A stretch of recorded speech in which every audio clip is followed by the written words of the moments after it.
Welcome to Theology Lab. This is a special start to our series on scripture and tradition. We are going to get started with a look at a children's book authored by Sarah Shin with illustrations by Shin Maeng. These are our two guests that are here. Sarah is the author of Beyond Colorblind, and she's a recent graduate from the PhD program at the University of Aberdeen, also an artist. And then Shin Maeng is an artist whose work combines faith, creation, and creativity, and then portrayals that draw out themes of justice and ethnic diversity. I will be putting a link in the show notes to the book, The Deliverer Has Come, as well as to Shin's website and their other works.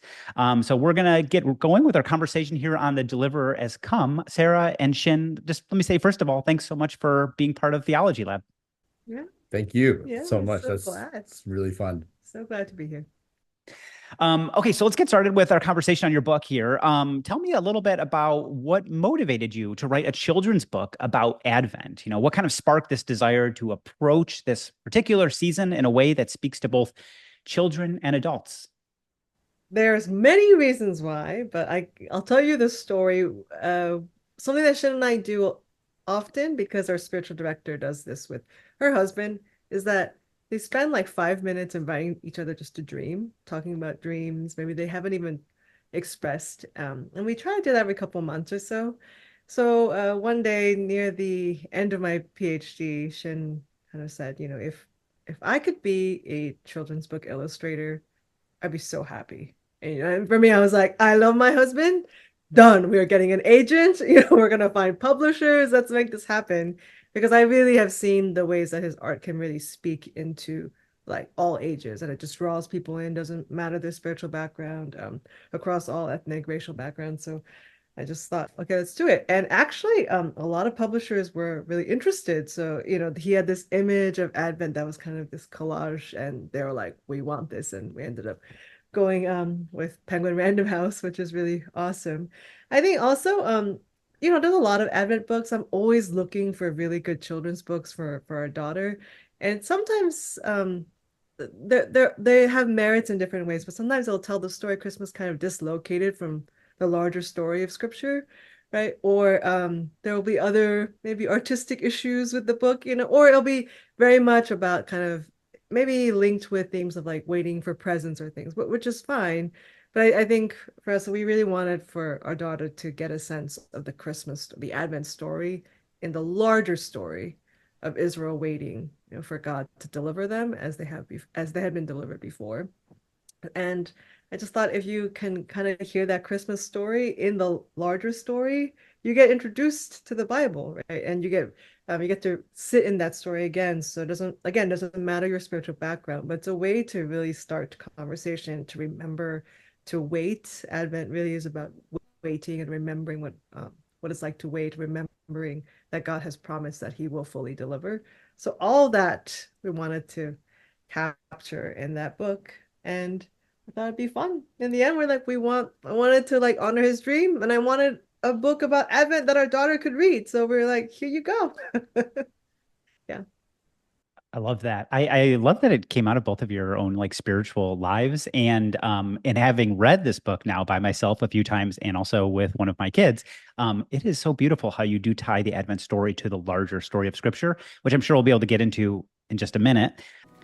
Hey, Scott here. If you're enjoying this video, you can like and subscribe to Theology Lab's channel below, and you'll see our latest releases and what's happening at Theology Lab right now. Also, the description and comments have a link to our podcast that features folks like David Brooks, Kristen Kobus-Dumay, and others. Enjoy the video. When you're introducing faith in the scriptural story of Advent to others, can you kind of give us a sense of how it compares to your own experiences around Advent growing up? I wonder if there are traditions, elements from the biblical story that you've intentionally chosen to kind of keep in your artwork here and your storytelling, or any you've maybe even intentionally moved away from?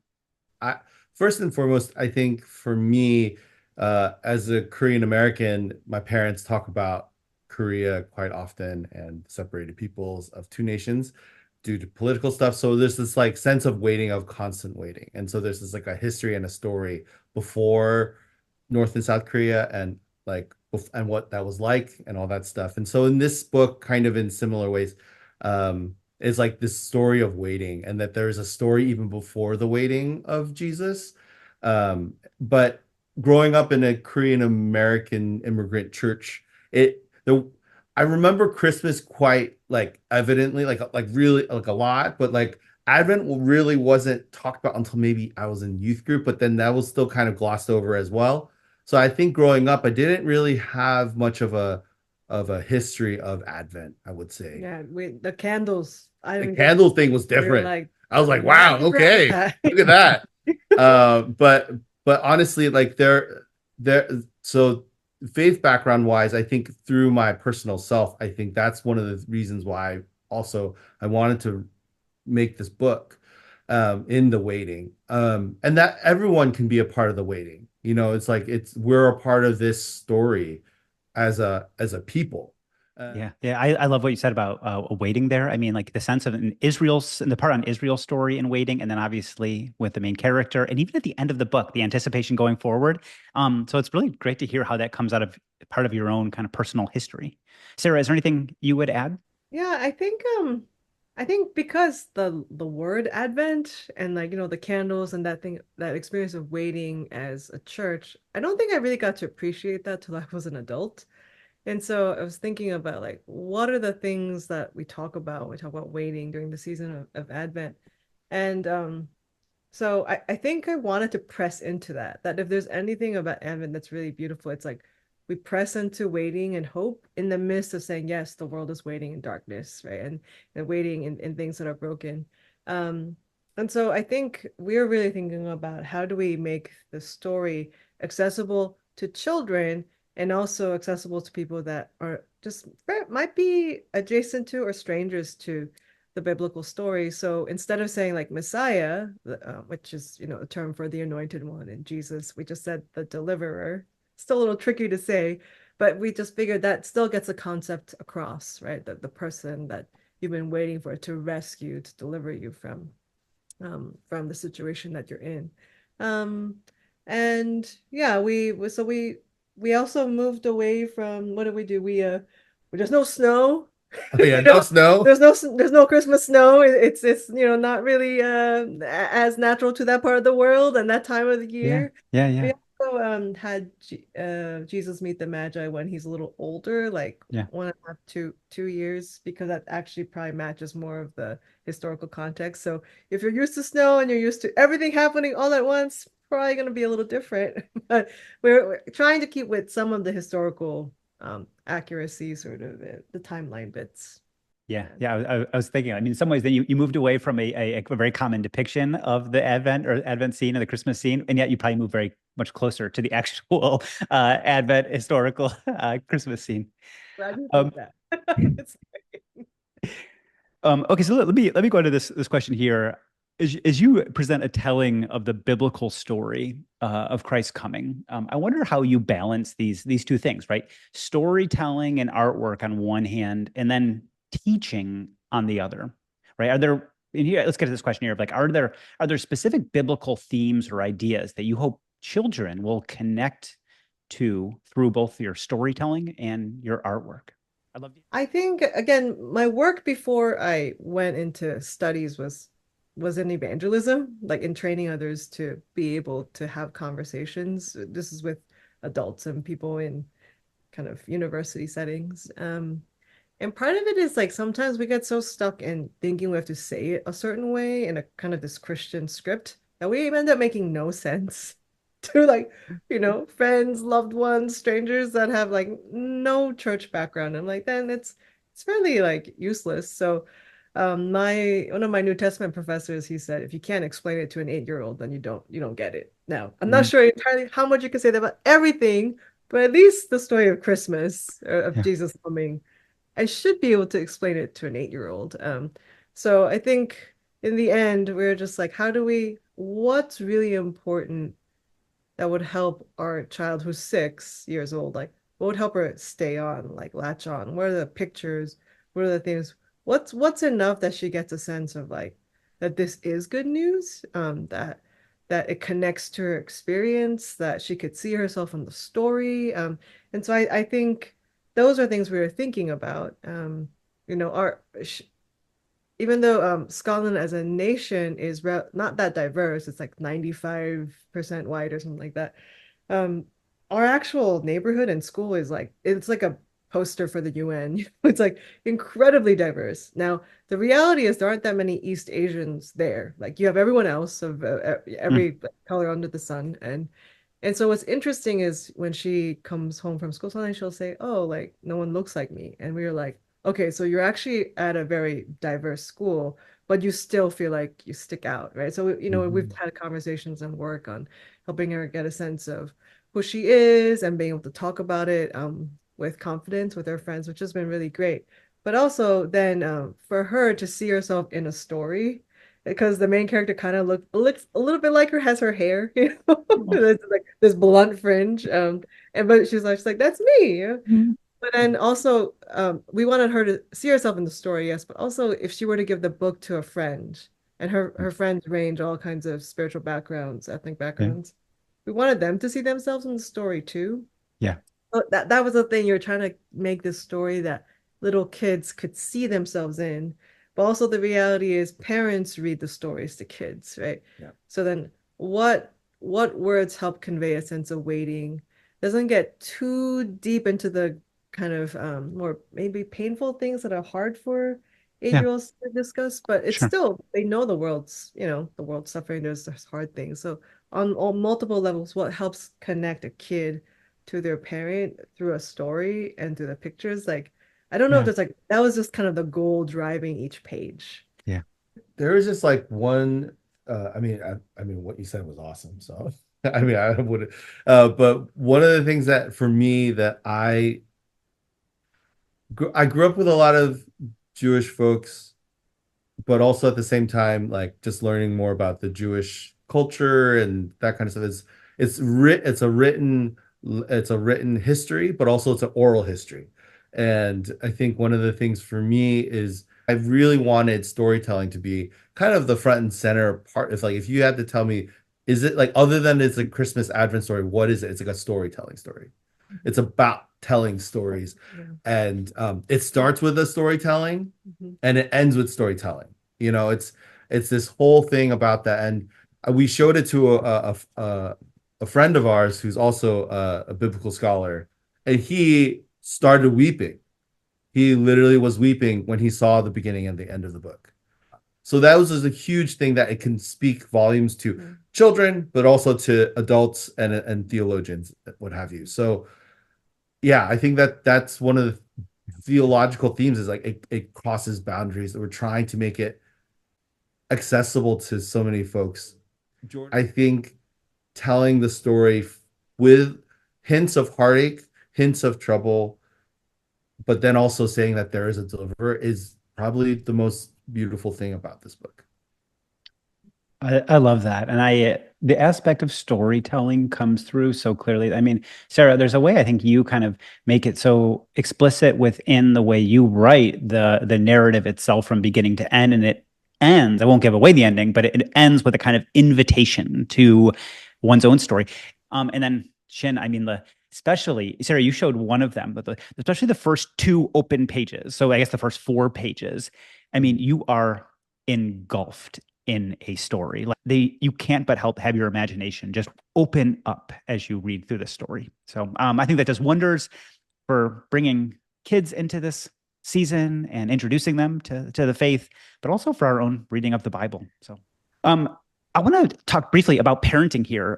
So parenting forms our lives for those of us who are parents, or even for those of us, who are just kind of within the church and helping to nurture the next generation, having a heart for the next generation. I wonder if you can speak to how parenting has shaped your approach that you take in writing a children's book and about the biblical story of Christ's coming, and how you might hope this book can help parents, anyone who's invested in passing on the faith to the next generation. Yeah. I think when we have one daughter, she's 6 years old. She's lovely. And we have deeply enjoyed this season. of getting to walk with her. Um, I think we've tried really hard to not gloss over things that are hard, um, and not give like kind of pat answers to things that we know she won't get pat answers to like later in life. And so part of the reason why we really focus on waiting as this theme, and this little girl's like, she's like waiting. She's like, everyone else is getting to meet Jesus, like the shepherds, right? Her own great auntie. I think that was something we wanted to press into. And in some ways it's like, instead of saying that faith is about like God answering your prayers, which is it is, right? But also it's about like waiting with God, like trusting that the promises that he gave, that they are true, that they're trustworthy, and you can wait for that. We wanted her to kind of almost experience that. And that's something that's a big value for us as parents, where if we don't know, we say we don't know, you know. If we try praying and it's hard to hear from God, we say that, you know. But we also say where, you know, prayer requests have been answered, where God did cool things in our lives and others. So I think it's this, we try to have like transparent, honest parenting with her that she can understand.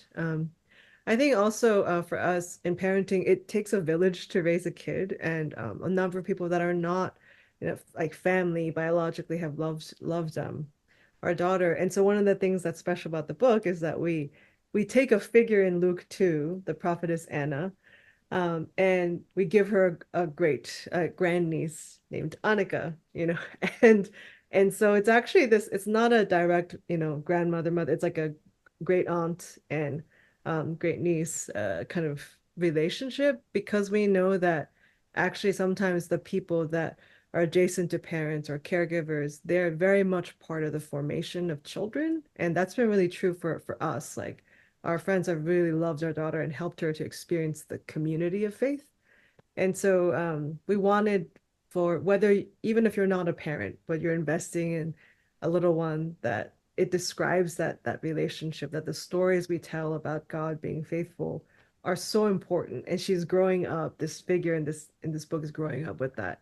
So those things were informing like why we chose to focus on this little girl with a special relationship to a great aunt. That can encompass the parenting relationship, but it encompasses way more. So that was, we wanted to honor that and to recognize that church is made up of way more relationships than just the nuclear family, and that it takes way more for a child to thrive into faith as an adult. No. I meant to go back to like the thing you said about like, you know, the questions that kids have. I as you say that, I noticed how in Annika's story, like it's very much age appropriate for a kid, but Annika's story does involve like periods of waiting and asking questions. You get the sense that there's a little bit of discomfort for her, and then hope in God meeting her along the way. But there's this way, it's like it almost kind of honors the question asking and wonder of children in this in the Christmas story. Yeah, Yeah. I think this is one of my favorite spreads. She's waiting underneath stars because everyone else, she's like everyone else is getting to meet Jesus. Mm, But I think this waiting under the stars, it's reminiscent of Abraham, right? Waiting for God to deliver his promises. And so there were things, right, about this older story that she's connected to, that Shin was like showing in the book. Yeah, because I hope that whatever our daughter hears from us about what faith is like, that yeah. when she gets older, she's going to understand it in a thicker way, in a richer way, versus saying, I have to now discard a super simplified and kind of saccharine version for the real thing. Like we Yeah. wanted to build good foundations for her. So this is a children's book, but also I want to ask kind of maybe a book that is for adults as well. In some ways, I kind of think our conversation will probably be inspiring for adult listeners. I'm wondering if you might, Shin, maybe I'll put this to you. You could talk a little bit about how this book can maybe inspire our theological imaginations. To use some language we had talked about before, right? Things that sometimes come naturally for kids don't always come as naturally for adults. So I'm wondering if you could just say a word about how you think this book could inspire not only kids but adults, and around some of the artwork you've done in it. Growing up, I grew up with a lot of Catholic friends, so that I would go to mass and I would see a lot of things, and it was always like kind of particularly, oh, like I like some Catholic spiritual activities and what have you, and especially like Lectio Divina or Visio Divina and these kind of things. And I just realized that kids just do that when they don't have to do a practice to get there. They put themselves in a story when they see a movie or this or that or read a book. They're just putting themselves into the passage, the scripture or whatever. And I feel like um if we have to do a spiritual like exercise to do that, then let's do it, because that I think that's the one of the things that I feel just would make us imagine who Jesus is, who God is, what is a spiritual life, how do I put myself into this particular story. Um, and I think that that's one of the why I think it's important for adults to have theological imagination, because it just opens and broadens the emotions and the feelings, and scripture does come alive. I mean, and I'll just say, like, it makes me want to enter into this story, right? Like when I opened up this book and I started reading it, I was like, oh, this is so beautiful. And then I had to remind myself, oh yeah, it's also a children's book. I'm supposed to read this to my children. Like the connection and getting tied to the Advent, the incarnation, that story that's so central to our faith is just, it's natural to the storytelling, to the artwork. So I highly recommend this book. I think it opens up the Bible to us and it's a wonderful tool for introducing our kids to the faith. So Shin and Sarah, thank you so much for being guests at Theology Lab. It's been so wonderful to talk to you. Thank you.